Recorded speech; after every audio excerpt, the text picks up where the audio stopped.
Hi everybody, welcome back to my channel. For those of you who don't know me, I am Katie Vine, and today we're going to cover everything breastfeeding and the ketogenic diet.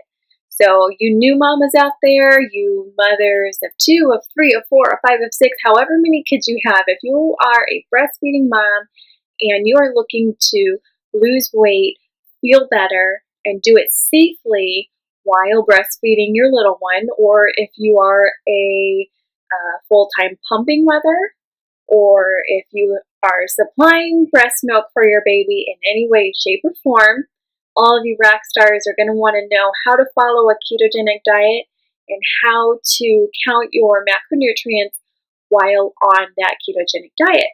So if you don't know what the ketogenic diet is or why you should be following one, I will link above here my video to basically a 101 on the ketogenic diet. What that is, why it works, how it works, all that good stuff. But just a real high level overview. So the ketogenic diet is a high fat, a low carb, and a moderate protein diet. And I don't like to call it a diet because it's really more of a lifestyle, and I really hate to call it a lifestyle because I've always been a yo-yo dieter, and when you say that something is going to be a lifestyle, I'm not going to believe you.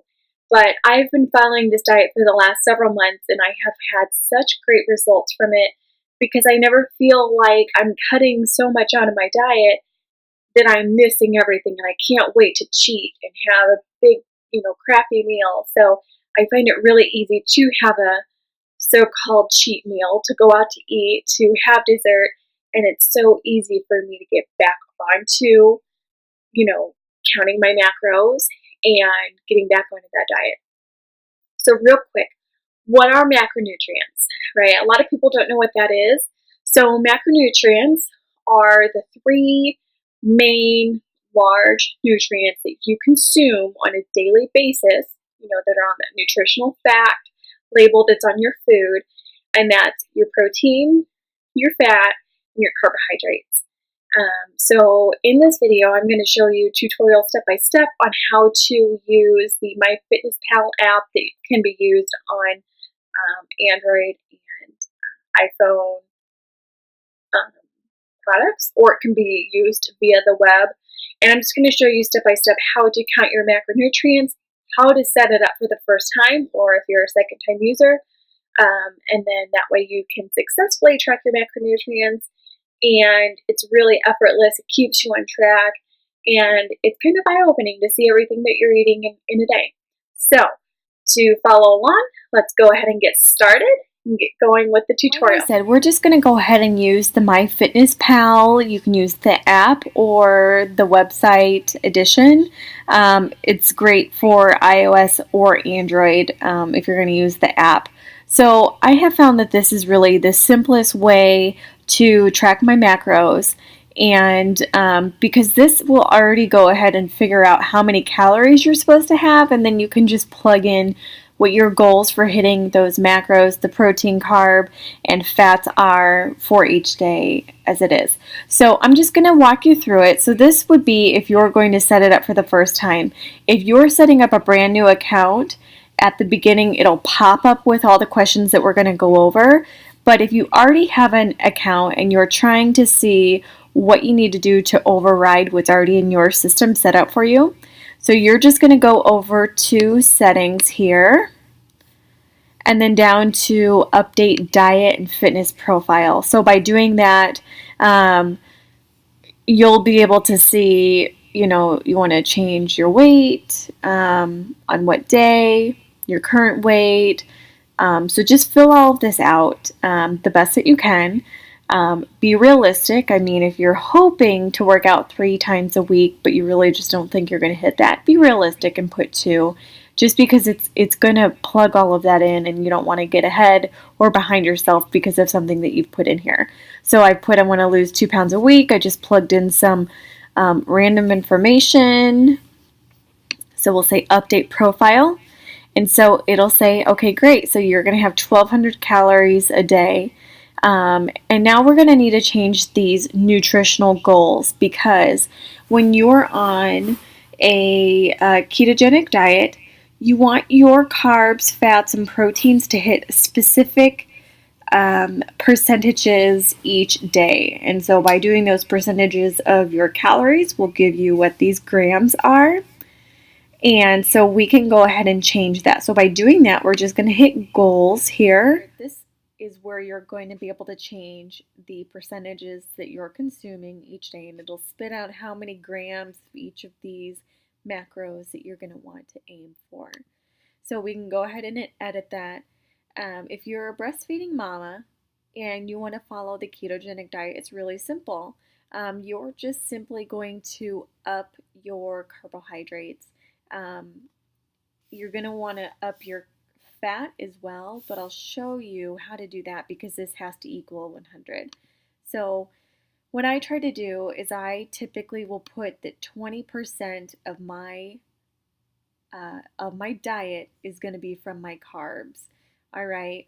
And so that's actually going to say that I'm at 110%. I do want to keep my fat at 70%, but it's not going to let me do that since I've added this in there. So what does that mean? So basically, I will just go ahead and change this just so it's one other thing that I just have to keep in mind. We'll save that at 100 then. And then you'll just want to keep an eye on your fat and just make sure that you exceed what it's asking you to intake each day. So let's go ahead and save this, and I'll show you where you can find that and keep track of that. So you're going to log all of your food under the food log here. And this is where it's going to show you all of your numbers that you're taking in. So you're going to want to hit your 60 carbs, at least 80 grams of fat. So it's going to say green here. It's going to say green here if you have hit that, and it's going to show red if you exceed that. So before 70%, it was about 90 grams of fat. I would just go ahead and try for that. You're going to be consuming a few more calories, but you're also going to be burning that as you pump or as you nurse, whatever way that you are getting that to baby. So here you can see your fiber. So your carbs, while it does say 60 grams of carbs, you're actually going to be consuming maybe a little bit less than that because you're going to go ahead and subtract your dietary fiber from your carbs, and that's going to go ahead and equal your net carbs for the day. So net carbs, you're going to want to hit at least 50 grams of carbs within your day. So pretend that this fiber over here said 10 grams, that you've hit and eaten 10 grams of dietary fiber. Subtract that from 60, you're going to get 50. And starting out, especially if you have a younger baby and you're not quite sure, you just want to keep an eye on your supply. I have a little 1-year-old, and so I'm not as worried because he's getting nutrients from other table foods. But you want to make sure that does not dip below 50, or you may be starting to see a decrease in your milk supply. If you're more comfortable with it, I would even start higher than this and increase that percentage even higher, maybe 25 or 30% of your diet is going to be carbs. And then as you're losing weight and you're seeing what you're comfortable with, then you can see if you're willing to decrease those anymore. It's whatever your comfort level is, and I don't want to push any mom to, you know, to decrease her milk supply just to lose weight. So it's up to you. It can be done at a higher carb intake, and of course, just subtracting out those fibers. But I would just make sure you're not going to go below 50 until you're comfortable going below 50 to see what your milk does. Some moms don't have a problem and some do. I, for example, my sweet spot was 45 to 60 grams of net carbs a day in order to keep my supply up. And it's just different. Everybody reacts differently. So if you have any questions whatsoever, go ahead and reach out to me, and I'll let you know what we can do to get that going better. Alright, so there you have it. Now you know exactly how to count your macronutrients while using the MyFitnessPal app. It's my favorite app. I really like that no matter what, you can always find your food choices, especially by the brand name, which I think is so helpful because so many different brands have everything that's different than the other brand. So if you have any questions at all, I really want this to be a success for you. I want you to see the results that you're looking for. And if you have any questions, if you need some tips, or if you're already following a ketogenic diet and you're doing all this and you feel like you're kind of stuck, please comment below, email me, add me on Facebook and Instagram, and be sure to subscribe. I'm going to be posting videos twice a week, and that way you can keep up on recipes of the ketogenic diet, tips and tricks, and things that you may not have known, and it's going to be a lot of fun. So be sure to reach out to me, connect with me, and I'll see you in the next video. Thanks.